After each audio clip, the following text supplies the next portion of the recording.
of the Young Tongues podcast. My name is Barbara Fountain, and I am the founder and CEO of the Young Tongues, a global peer-to-peer support group for young tongue cancer patients.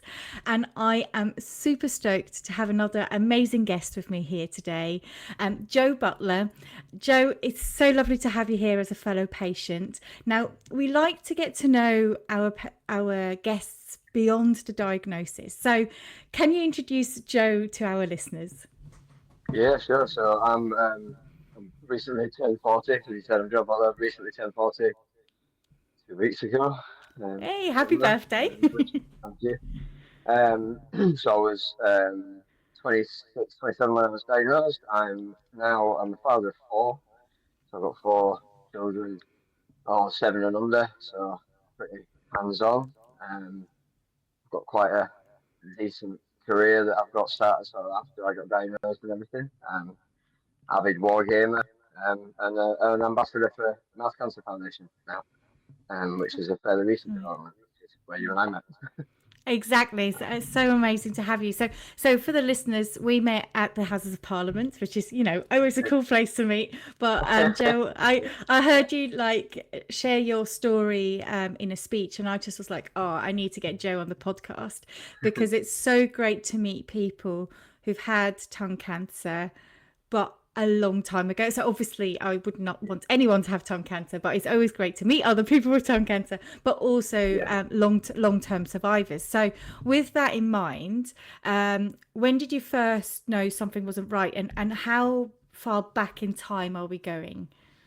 Yeah, so my story starts in it's for me 30 years ago now, so it's 2012, October 2012. Um, I we talk a lot about what the sort of sick people had and everything, and I didn't. I went to my dentist total off chance, just going for a checkup. Um, through things that I'm sure we'll talk about, the dentist eventually spotted a scar on my tongue, so there was nothing actually there or anything. I'd had ulcers in the past; they'd come, they'd gone. Um, Back then, it was very much if you have it for 3 weeks or more, go to a doctor and get it checked out, which I did have in my mind, but it was never there for 3 weeks. It was there for a few days. Um, it didn't come back in exactly the same space every time. It sort of flitted between sort of forwards and backwards to where it was. So when I was at the dentist and she spotted this little mark, um, she referred me to the hospital because it was mouth cancer awareness week. And yeah, biopsy from there, and that's when they diagnosed it. But looking back now, knowing what I know and how I felt and everything that they taught me after my diagnosis, it was probably 2 or 3 years before that when everything started in my mouth. So I started having this ulcer that kept coming back and sort of in the general area. And my health generally had deteriorated. I was picking up everything, which is obviously because my body was fighting something internal. So yeah, it was probably for a good couple of years for me without me knowing, which is why I was quite late stage when I was diagnosed. It's really interesting because I know we've got healthcare professionals, including dentists, listening to the podcast. And I think it's just another reminder that, yes, we have our guidelines of if you have an ulcer for more than 3 weeks, go and see your dentist, pharmacist, or GP. But actually, those guidelines are just guidelines. There are not hard and fast rules.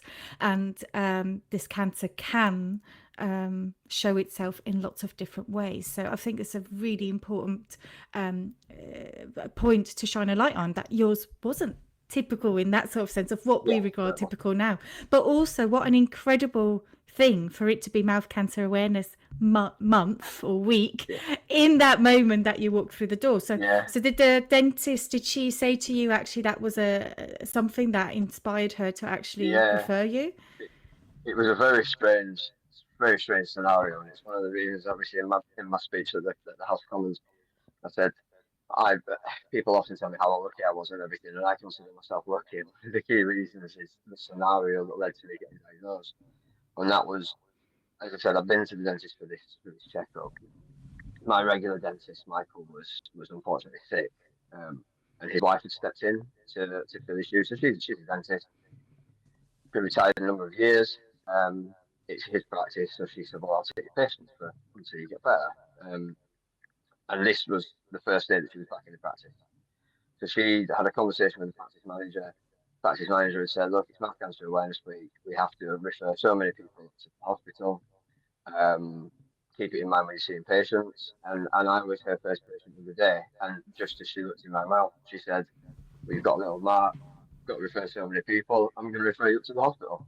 And it was just an absolute fluke that it happened like that. So she had it fully in her mind. And it was literally we have to refer so many people, so I'm going to send you because, like, you're young, you don't drink, you don't smoke, you don't meet any of the risk criteria. You've got something you don't see every day. It should be fine, but we'll send you up anyway. And I was sent up to the hospital for this biopsy with the reassurance that it's probably not. Well, it's not probably nothing. It's nothing, and don't worry about it. We're just checking off boxes, really. Yeah. And I had a very similar conversation with the registrar at the hospital, which was, yeah. I empathize with you because I was exactly the same. I got referred with the words, "Oh, don't worry, it's nothing." And actually, during the biopsy, they told me, "Oh, it's definitely not cancer." I didn't even know cancer was on the menu, so I was like, "Oh, that's good to know." So I guess that gets me to my next point. So you have the referral, you have the biopsy. How was that moment of diagnosis? Because I can only assume the shock effect must have been pretty wild. Yeah, it was. I got so I had the biopsy, and they said that they'd ring me with the results.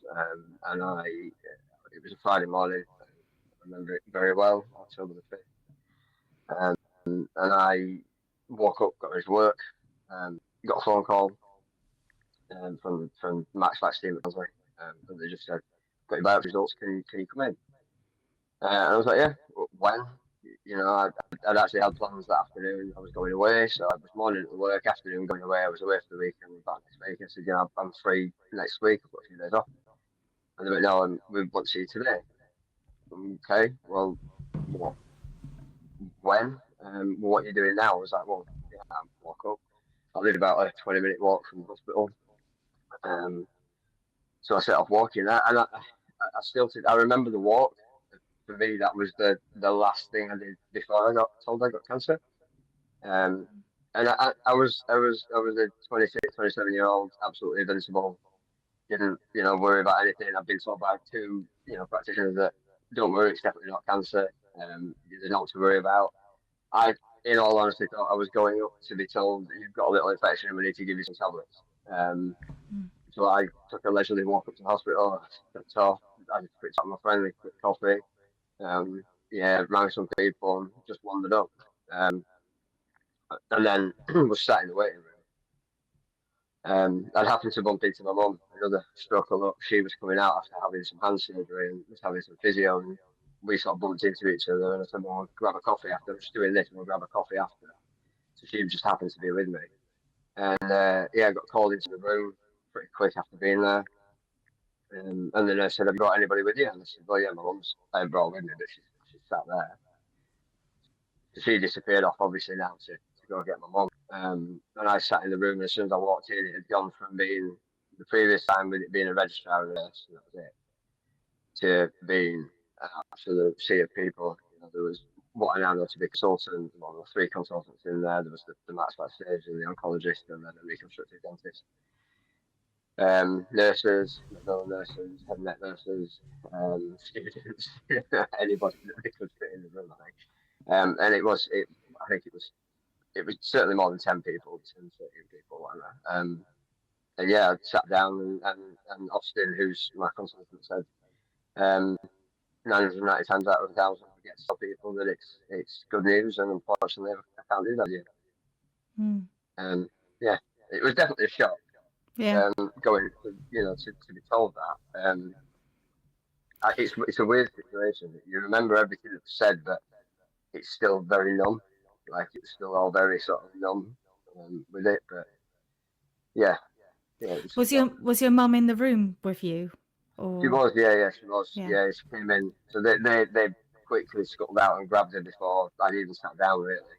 And I think I think looking back and obviously speaking to her afterwards, as soon as she walked into the room, we'd unfortunately lost both of my mum's parents to quite serious illness.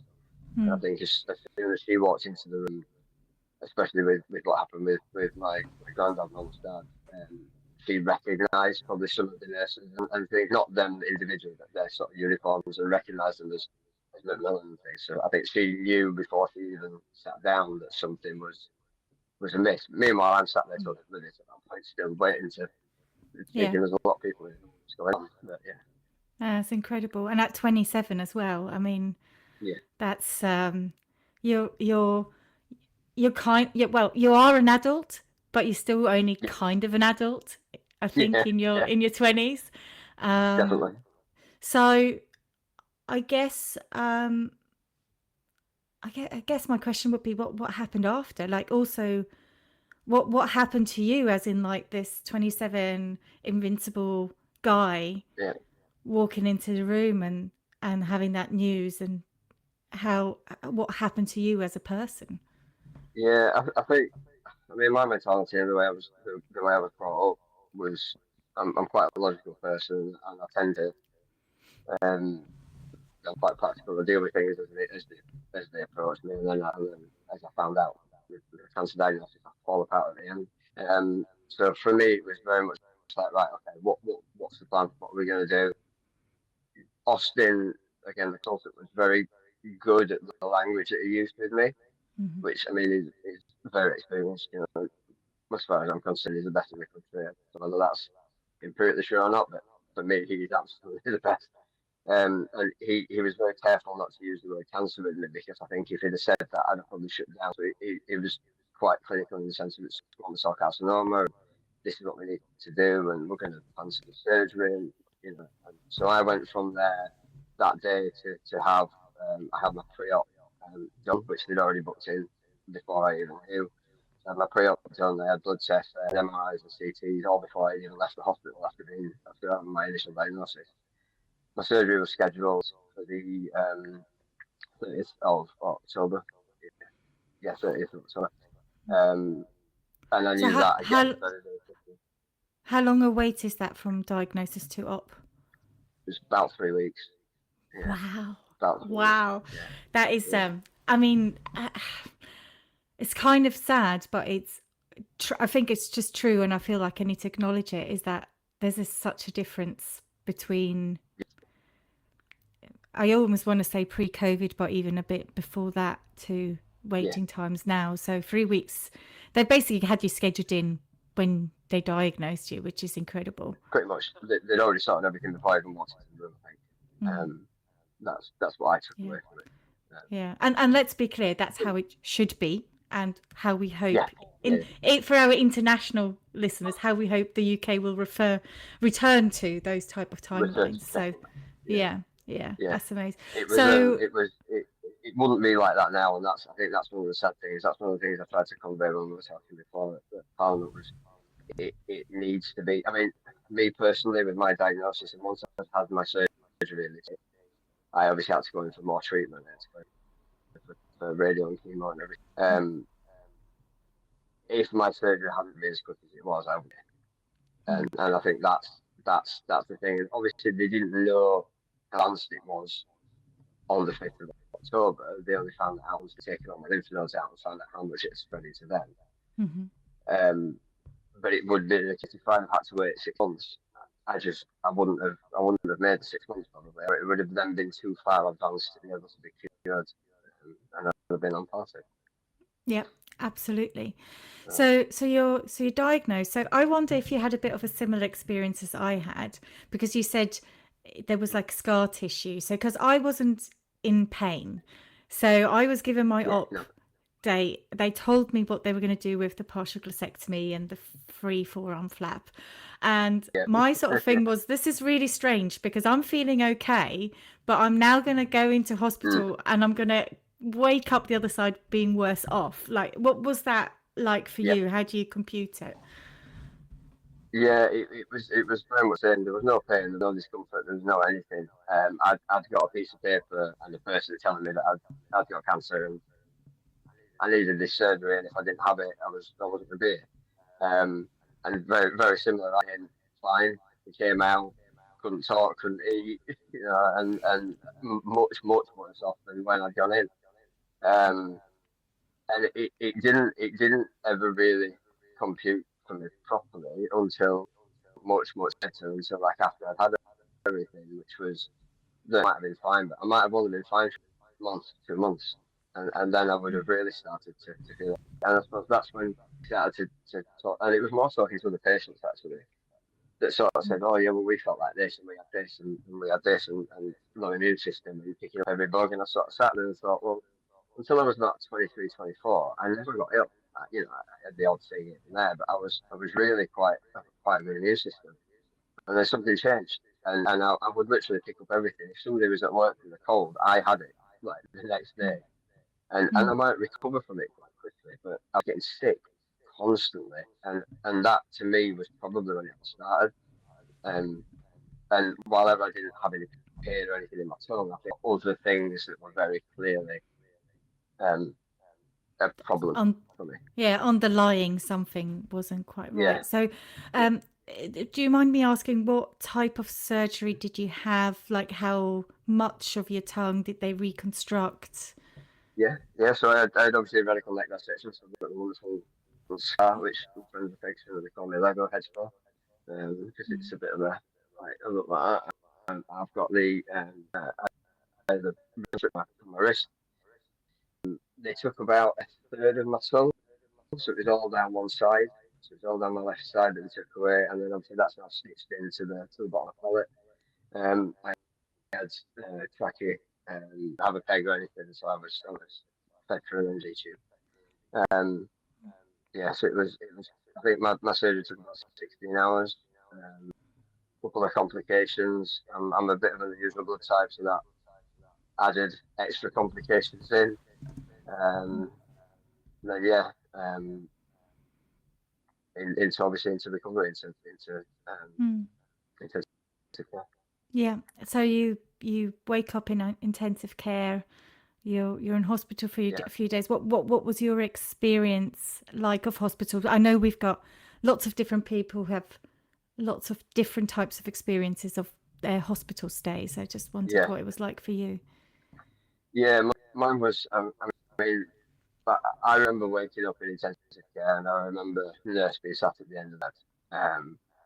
And I think she was sort of prepared for everything. She got a pad of paper. She'd obviously done it before. She obviously knew you're not going to be able to speak. You're gonna struggle. And I mean, lung was out of my mouth.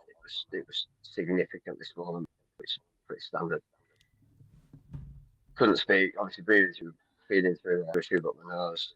My arm was in a cast with all the stitches in it from where they took the graft. And I woke up and she passed me this paper and everything, and I kept on bits of paper where I wrote things down. And I just asked how the other driver was. Because after being unconscious for so long, I thought I'd been in a car accident. I couldn't remember what I was even there for. Mm. So she had to explain the situation to this day. I feel quite sorry for her because she had to tell me for the first time almost that I've got cancer. And I think she was prepared for everything apart that. Um, and then from there, I mean, I was in the hospital. I was in, obviously, I was back on the ward on the 31st, so Halloween, and then I was in for 9 days. I was on it's I floor in Sheffield House, so it's really high up on the hillside. You kind of all the city out of the windows. And unfortunately, I got a bit of a stomach bug. I'm not sure what it was, but so I ended up in isolation. So I was by myself in a eerily closed down part of the walls. There was two sides to this on this high floor, and one of it had all the patients in, and one of it had nothing in because they'd shut it all down. And it was all like dark, and apart from me and like one nurse in there, so it Oh. was like a bit. It was pretty cool, but it was weird. Um, but there was nobody else sort of disturbing me at this thing. And I had such a good team looking after me. They were move and they try different things through my one of the nurses, Jane, was because I was struggling with the food and with some and everything like that. She would go out on a lunch break and go to McDonald's, and that would go through my nasal tube. And, like she just said, "You," I was like, "Yeah, we'll do that. Sounds good." Um, so yeah, I Oh, did. wow. I had a fantastic team that really looked after me. Being in hospital for Halloween was weird. Um, but yeah, they were great. I can't fault them. That's amazing. So, so then you have this transition from hospital to home, which I don't think anyone is ever prepared for. But I remember definitely wasn't. I thought I was really prepared until I got home, and then just everything went wrong. What was it? What was it like for you? Yeah, very much the same. I was I was quite foolish, probably the wrong word, but I was looked after and I had people there, and I knew that if anything happened, especially I was on my breathing tube, and although that before I left, I still obviously had the hall that was needed to, Mm. and I guess I was just very conscious that well, actually, what happens if something all of a sudden I'm 20 minutes away from the hospital? What's a massive change? I had nurses clean dresses and all that kind of thing. Being back at home post cancer was weird. It sounds daft, but I think it was probably about 2 3 months before I went back into my kitchen, because I was always quite foodie. I like food. I like cooking, I like eating, probably too much. But I, I couldn't eat. And I couldn't prepare food, and I couldn't do anything. And I think the kitchen didn't know what was set up and how it would affect me, and I love it. Which is weird to have a room Yeah. in your house afraid to go in. Yeah, yeah, totally get. I was very much confined to a certain amount of rooms. Well, also because I couldn't open the doors. That was my biggest problem because I don't know if you had the little. Sometimes they can nip a little nerve, which then gives you shoulder. So I couldn't lift this arm, and then I couldn't use this arm because of my uh, the flap. So I was like, right, there better not be a fire because I can't get out.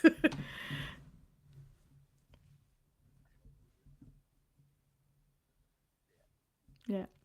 So so you're back at home, and I guess the next sort of touch point is pathology results and discussing what's next. So how did you what was next? What did come next after the surgery? Yeah. Um, for me, next was I got the phone call. I needed to come back in, and it was about the lymph nodes and it's my lymph system, and I needed to have a meeting with the oncologist.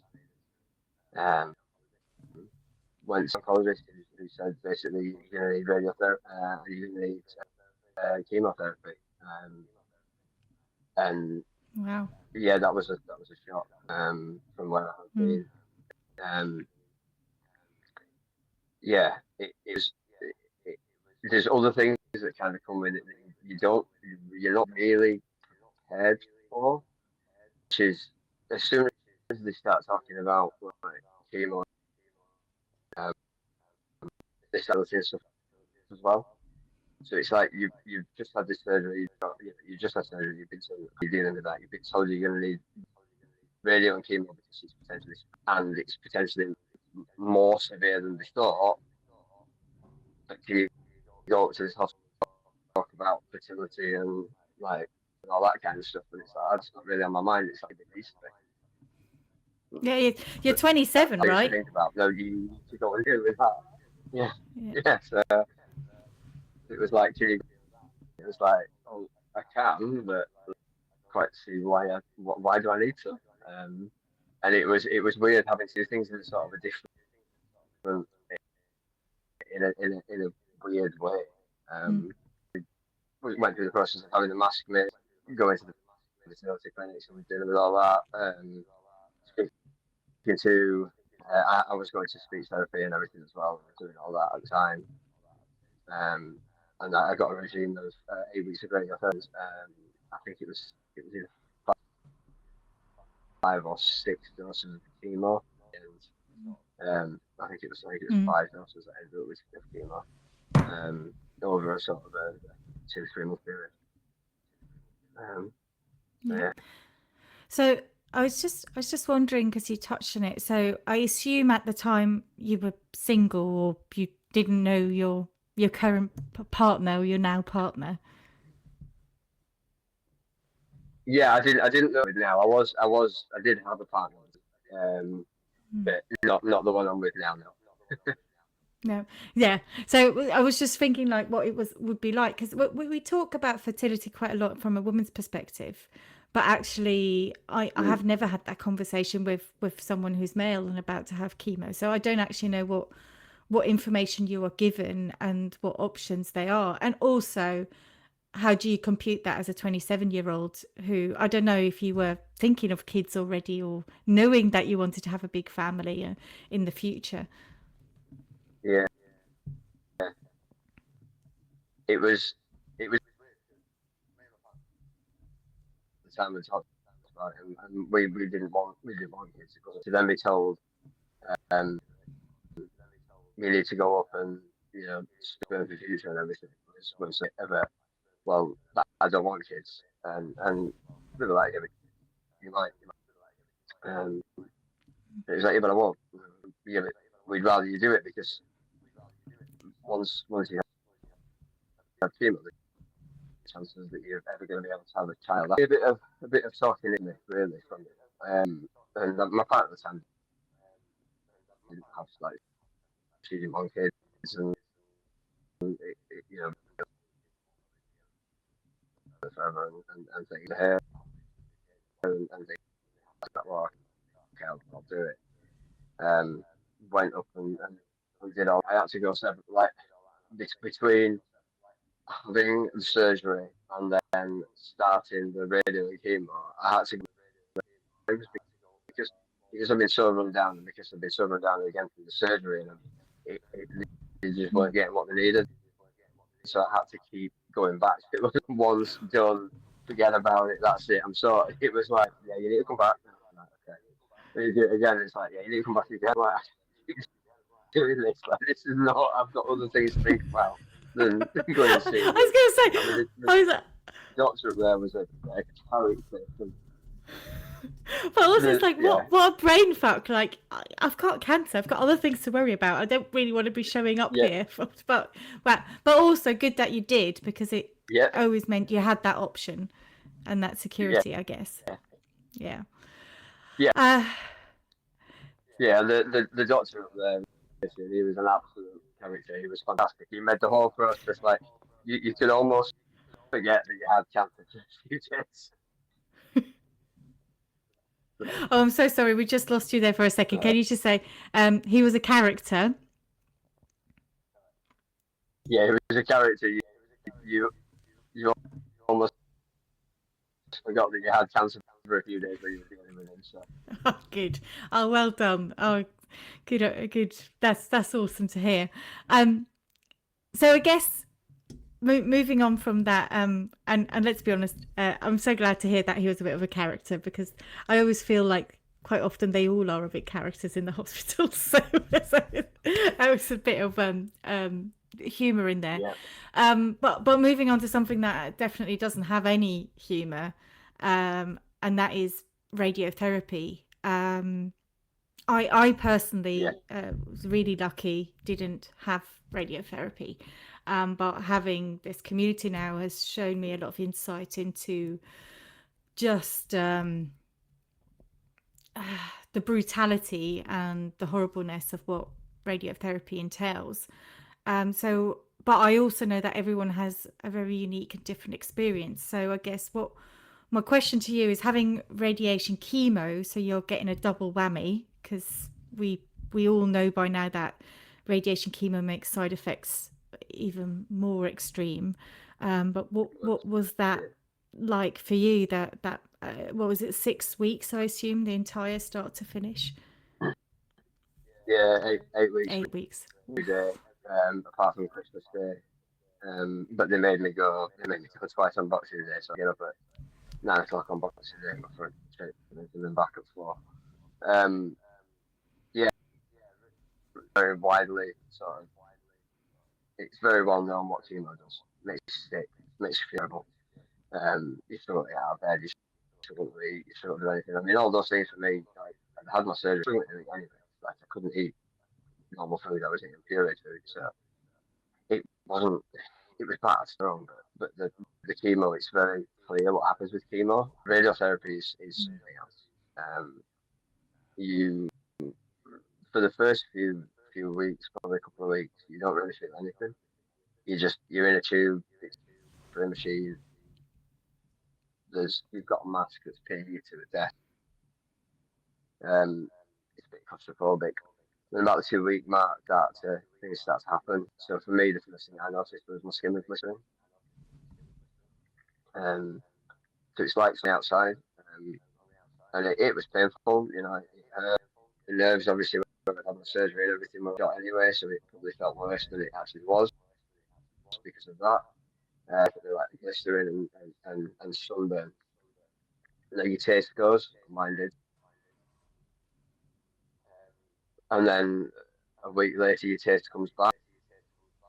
The only thing that you can taste, you can't taste anything else, and all you can taste is this burning. And it's yourself, it's inside your throat. I'd frequently splatter sort of blood, all of the blisters that run inside my throat would be rupturing. I couldn't eat without it being painful. I couldn't breathe without it being painful, if I'm being honest, sometimes, because how bad it was. There was talk about mid going down and stopping, because I was having such bad. Joe, I think we've lost you on the Wi-Fi.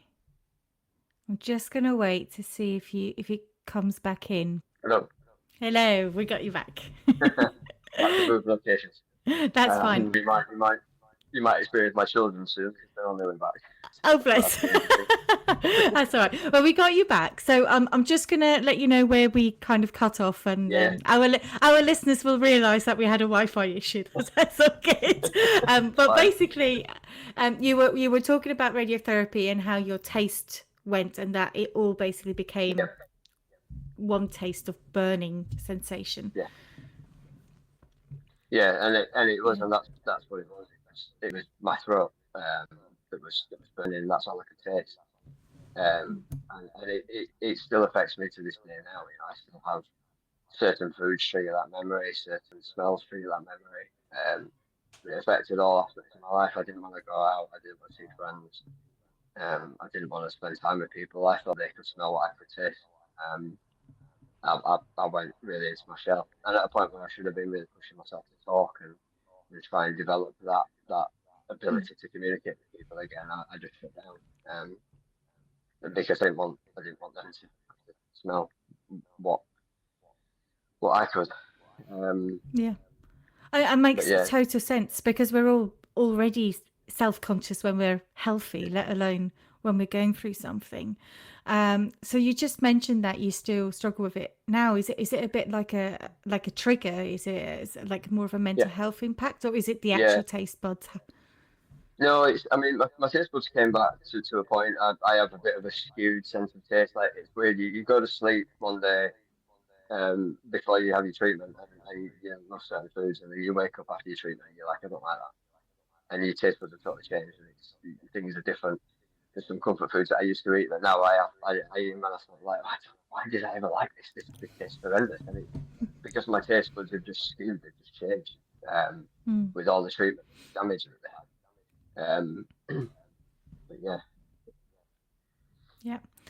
But so you finish radiotherapy and chemo. You get to ring the bell. I hope you did, and so you're now looking at. Well, firstly, all patients listening to this will know, but radiotherapy finishes and it doesn't really finish, does it? goes on for a bit longer. So what was your road to recovery like after leaving the hospital, I guess? Yeah, I mean, I went on to monthly checkups back at the hospital, so I would be there fairly often. Anyway, but yeah, like you said, the radiotherapy just keeps going for weeks and weeks and weeks and weeks. The chemo's out of your system relatively quickly, compared to the radiotherapy. It's the radiotherapy, it's the real one that carries on.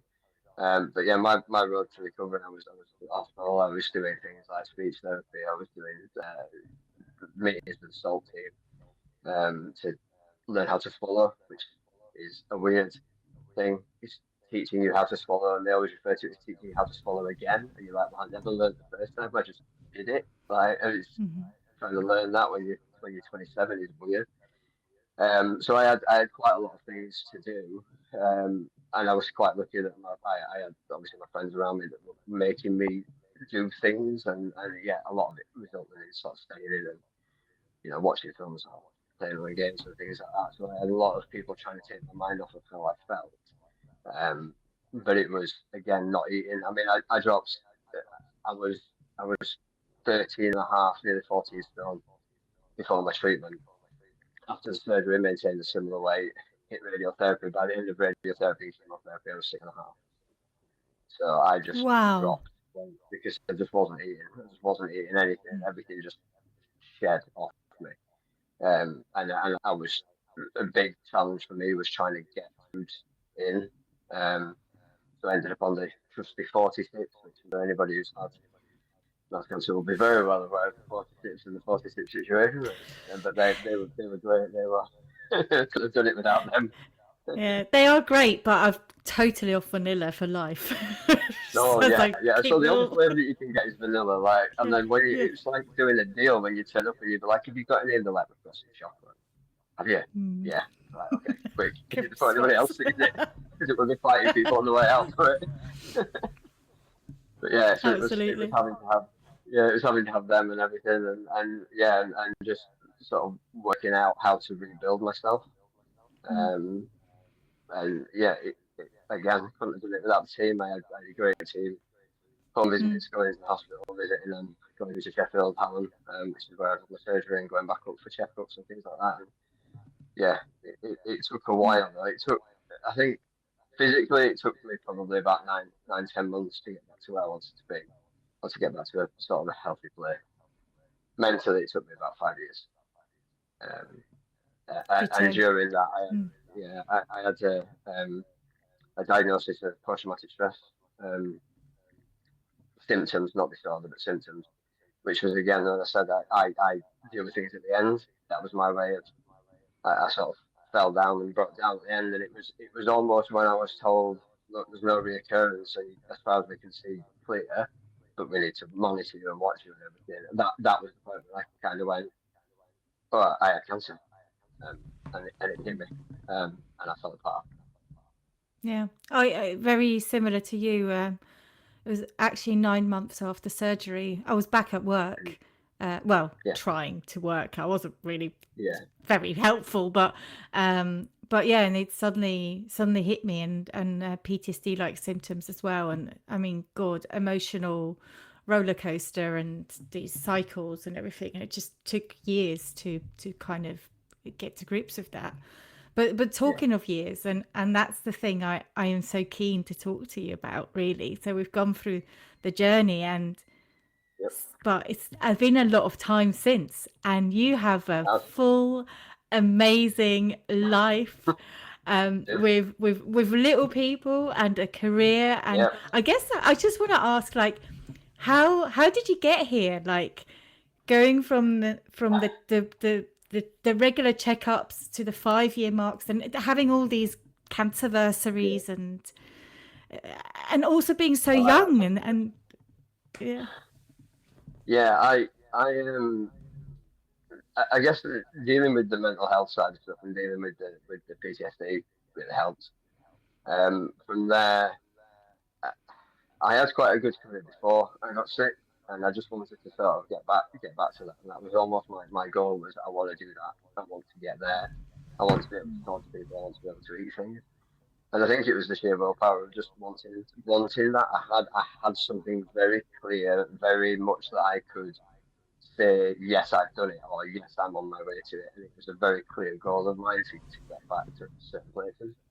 And then I met my partner. I mean, I met her 6 years ago, but I met my partner 6 years ago, and yeah, she's been phenomenal. So I should say for those people that are out there working out, I've got 4 kids that are 7 under. 2 of them are my stepsons. But they're still mine. But yeah, we met, and it's just gone from there. She's been the backbone of support for me, really. She's been great. She pushes me to not do the traditional man thing of I feel a bit under the weather, go get checked out. Like, no, I'm fine, go get checked out. I made you a point where you're going. Okay, right, okay. Which stops me from going back into the mental health part of things about worrying about things, which I will just do. I just sit down and worry. But yeah, we met, had the kids and everything, and yeah, it's just given me a drive to keep going now, and I think that's what it is. It's I've spoken to people that started the journey before and everything, and they sort of said, "Well, how do you get, how do you get there, how do you get to the end, how do you get past it?" And it's just, for me, it's just about having that. This is what I'm in. This is what I want to do. This is where I want to get there, and then using the people around you, the medical professionals, the doctors, the dentists, the oncologists, and everything, and speech and language, and how do I get there? This is what I want to do. How do I get there? And I think also like accepting that it takes time. Yeah, it does. Yeah.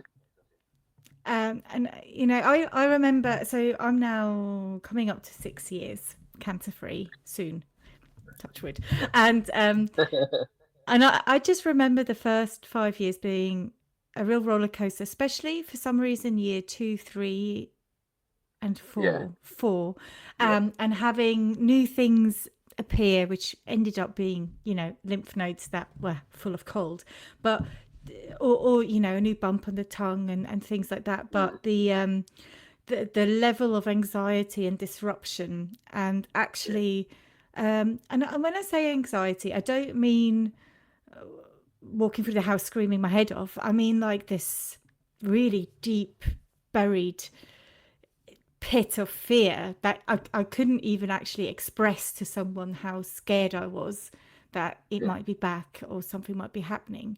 And those 2 year 2, 3, and 4 were so intense. And I still have, sometimes have something weird going on in the mouth or in the head and neck, and you go, and I do still get worried, but it has become more manageable with time, and I do think it's that time and perspective that does help.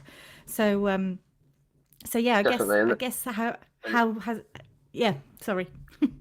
Yeah, no, it never, like I still now, 12, 13 years on, when I have a doctor's appointment, doctor's letter come through saying you need to come back for a checkup, I still have that bit of, well, what if this is the appointment that they find something, and it never goes away. And it's about, I suppose, sometimes being realistic about that, but it certainly does get easier. For me, a big step was going from 6 monthly to yearly checkups, which only happened recently. And that was filled with its own sense of fear. So I was like, well, what happens if something happens in the 6 months that I'm not seeing it? Like, what happens if that yearly checkup is the difference? And we get, I suppose, as cancer patients, we get very accustomed to routine and accustomed to things being done in a certain way. And unfortunately, they do have to change. They do have to, spend more time with the current people that have issues and less time with us that are all, past it, and we're just going to checkups and things. But it doesn't help make it feel any better. No, change is really difficult to I mean, I'm looking at the prospect of my surgeon will retire at some point, because he is quite a lot older than me, and mine's on his way now. God, I said I still have counselling, and I said to my counsellor, when this day comes, we need to have lots more sessions, because I honestly, I just don't know. I don't know how I can deal with that without having access to this person. And there's so many other like great surgeons just like him, but for me, Yeah, he's the one, right? yeah, So exactly. And yeah. I can't echo that enough because Austin is retiring. He's down on 3 days a week now. Spends all his time skiing and growing excellent facial hair and mustaches and things at the moment, which seems to be his pastime. But I moved to, I had my treatment and everything in Bath and Sheffield. And just after COVID, I moved down to Southampton. So I'm at the other end of the country now. Even when I was still down here and I was on 6 weekly or 3 monthly checkups, I would go to Sheffield.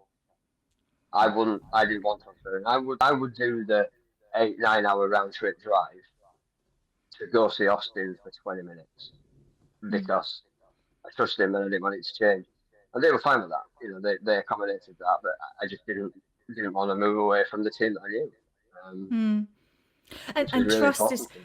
that trust is so important. I think I don't know if you feel like that as well, but I think the fact that I was told it's not cancer before I got diagnosed with cancer Mm, is really tripping with me at times, and I have really yeah, noticed I have another condition now, so I've had more GP appointments, and you know what it's like. You meet a GP and then you meet another GP, and you're like, Jesus Christ, can I not see the same person yeah, twice? yeah.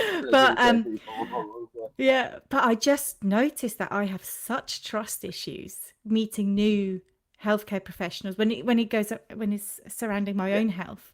So I do wonder if actually that whole scenario of thinking it wasn't cancer and then saying it was cancer did a bit of yeah, this. Yeah, it wasn't a great thing in terms of the trust building. And let's be honest, I don't know how you could go through this treatment without trusting your yeah. team.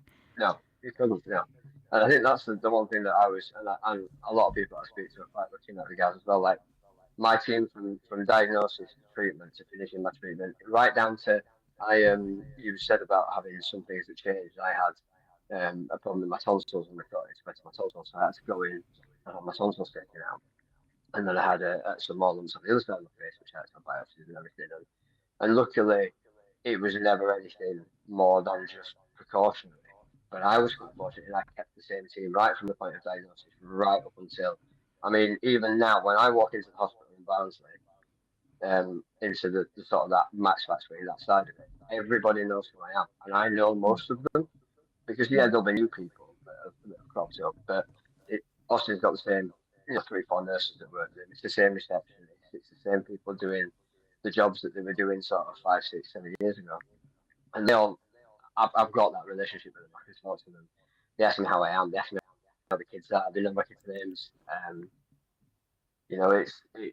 And it's the same thing. Like I've kept in touch with the guys on iFloor, so a lot of the nurses have now left and moved on and everything. But one of the nurses who looked after me quite a lot ended up getting promoted to the one sister, I think, the one in charge of that Head area. sister, yeah. And I still go in and speak to them when I'm in the area, and I still Oh, go in, I still go in and see them and things, and keeping that team, and like they are the people that I go to with things. mm, I would rather wait the next couple of weeks to speak to Austin about something than go to a GP that I've never known before because of the yeah. trust, because I just don't. Yeah, I think that's one thing that it can definitely improve is the access to the consistency of it, because that's what we need. Absolutely. Oh my God, I love the fact that you still go and see them. I must admit, I would love to meet the people who were on my ward after surgery. Yeah, And but unfortunately, and the ICU, but unfortunately, I wouldn't recognize them because I was yeah, so high. I mean, I was a very happy yeah, high, don't get me wrong, but I yeah, was so yeah. high that I No, cannot. I'm with you on that one. And I have these memories of all these lovely people, but they all sort of kind of merged into Yeah, one, and I can't tell who's who. But they were I so I fantastic. kept quite an extensive diary, so I wrote everything down, like everything. Mm. Like I've got books and books and pages, even just from the 9, 10 days I was in hospital. So I wrote everything down, and a lot of the times there, I like wrote their email down and everything, and I have some photos taken with them and all that kind of stuff Mm. on my phone and things. So I don't know how I did it. It's very similar to you. That morphine button that I was clicking was getting some serious hammering, but yeah, I Yeah. managed to keep everything, and it's good looking. It's hard looking back on it, but it's good looking back on it as well, and looking at the Mm, notes that I made and mm, realizing, like seeing the journey that I went through, even in like 3 or 4 days from waking up in intensive care to then 4 days later, the nurses trying to find me because I just got up and wandered off, and I was down. I'd gone down like eight floors, and I'd gone downstairs because I don't like lifts, which is annoying when you're on high floor. And I was just stood in the canteen watching the conveyor belt food go by, going, I wonder if I'm going to be able to eat any of this again. And they had to come and find me, and like just seeing the journey that I went on, even time I was in the hospital, seeing what I put them through. I think. yeah, no, it's brilliant. I put mine through their paces because I kept fainting. And Yeah. they said, Okay. Right. will you stop being such a drama queen? We can't discharge you. I was like, I know, I'm not doing it on purpose. But yeah, no, it was amazing. I just want to, sorry, we're going to go slightly over time because I'm really, really interested. In terms of what it's like for you now, do you have any sort of long-term side effects from the treatment that you have to manage? Yeah, I've similar to what you said. I've got a problem with my shoulder, so my shoulder and my neck have quite an intense amount of pain, and there's very little I can do about it. I'm on painkillers for that. But it just gives away. You can be doing something and all of a sudden it just stops, and it's because of the nerve damage as a result of it. Mm. Um, I struggle, I choke every so often. I think is a given when you can't use your tongue properly, and all of a sudden you forget and you throw a lot of food in your mouth, and you're like, oh no, I've made a mistake. But it's too late Yeah. at that point.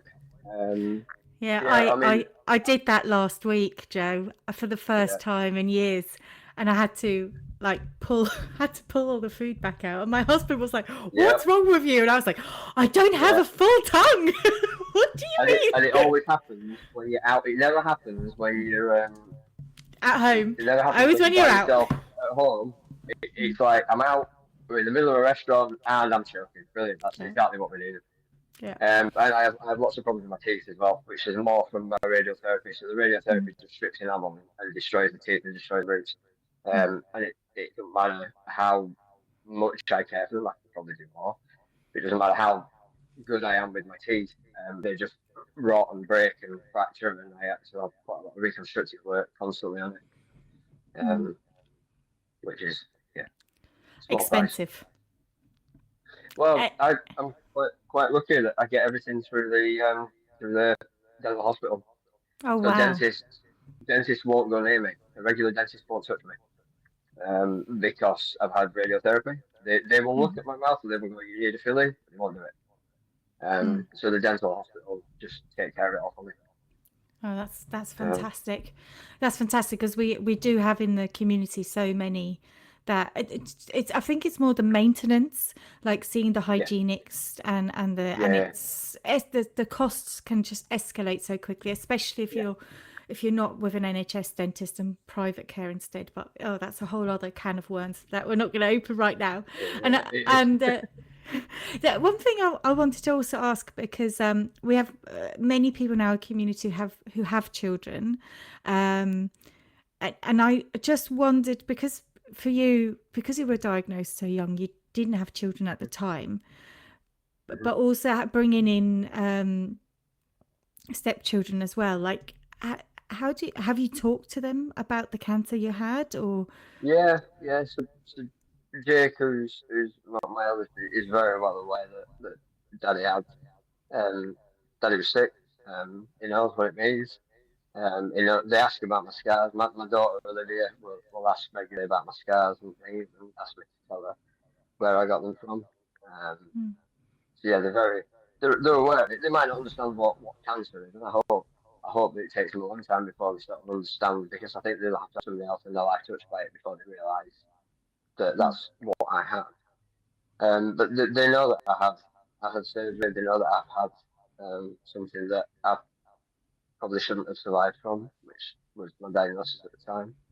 Um, so yeah, I think they're very well aware of it. They're very mm. very well aware of it all. Apart from my youngest, who's um, he turned Oh, 3 years ago, okay. and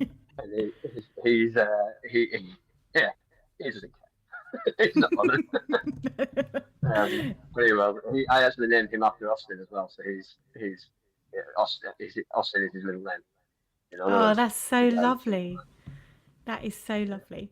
Oh, amazing. Right, Joe, we're going to close on the final question. okay. And we kind of covered it a little bit, but I want to give the opportunity for you to sort of say it in your own words. So reflecting back, how has this diagnosis shaped your life, and what have you learned, and what hopes do you take with you for the future? It shaped my life significantly. I mean, any cancer diagnosis, I think, will form quite a large part of your life. For me, my life is split into two halves, which is pre-cancer and post-cancer, and that's how I sort of judge things. Um, it's, it's a shame that it's such a large part, but there's going to come a point in the not too distant future that I'm going to have been a cancer survivor longer than I wasn't, um, which is going to be a bit of a milestone for me. Which is why, like I said, I want to do more. I want to use the voice that I've managed to keep, which not a lot of people, not a lot of patients do when they've had tongue cancer, and really talk about it and share my experiences. Um, Looking like hopes for the future with it all and everything is that if we can get enough awareness about it, and people talking about it and thinking about it, for nobody else. I mean, eradicating it would be lovely, but I'm a realist. I don't think we're ever going to be in a situation where we can say there is no more cancer, no more mouth cancer, no more tongue cancer. It would be great, but I think if it is, it's an incredibly long way off. I think for me, it would be great to say that it's captured on the most part early enough that people don't have to go through the extent that I went through with the chemo and radio, particularly the radio. Surgery is bad enough. Um, Radiotherapy is something else. And like I said, for me, that was the worst. And I'd love it if we're in a world where nobody else had that. And that all comes with awareness and access to dentists and things. And I think that's what the foundations, the things that we work alongside and everything really need to push and are pushing is making sure that everybody can access it. You people that can't access dentists go to GPs, and GPs don't have the specialisation to know that this is something that they need to get referred for. And I think everybody in the healthcare profession needs to be aware of these kinds of things and make sure that people are getting the right pathways as soon as they can. Absolutely. And just to echo that, only I have it fresh in my head because I looked up the stat today. Mouth cancer has increased 133% over the last 20 years in the UK. So this is not a cancer that's on the decline, very, very much the opposite. There's a sharp uptake. Mostly, of course, the predominant patient group are people in their later stages of life, but it happens to us young people too. Anyone in their 20s, 30s, 40s is regarded as young, so, and 50s and even 64. So I think Joe's getting a phone call. There we go. That's that's all right. Anyhow, on that note, I want to say, Joe, thank you so much for joining us. I really, really appreciate you coming on. It's so great to hear from someone who is a survivor for a long time, and we love having you in the community as well. So thank you so much for coming along today. No problem. Thank you very much. Thanks for having me. Sorry, go ahead. I cut you off. No, you finish. Sorry. No, please go ahead. I was just gonna wrap up otherwise. Thanks for having me.